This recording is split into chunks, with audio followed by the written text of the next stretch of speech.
কুমিল্লার বরুড়ার উপজেলায় ভবানীপুর ইউনিয়নের জালগাঁও গ্রামে পূর্বশত্রুতার জের ধরে বাড়িঘরে হামলার অভিযোগ উঠেছে।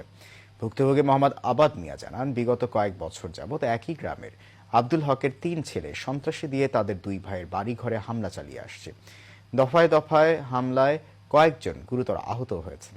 এ বিষয়ে বরুড়া থানায় মামলা দায়েরের প্রস্তুতি চলছে বলে জানায় ভুক্তভোগী পরিবার। বরুড়া থানার ভারপ্রাপ্ত কর্মকর্তা জানান, অভিযোগ পেলে যথাযথ ব্যবস্থা গ্রহণ করা হবে। সন্ত্রাসী দিয়ে মারধর করে, কাটা হয়েছে তারার কারণে তারা দুষ্কৃতির জন্য তারা জনসংখ্যায়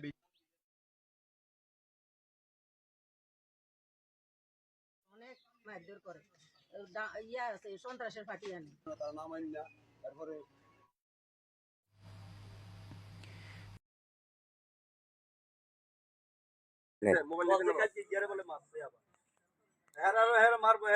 মারবো তুলে আর আমরা কি দরকার আমরা ব্যর্থ আমার তুলে না লোকের কাছে আমরা দিননি নাকি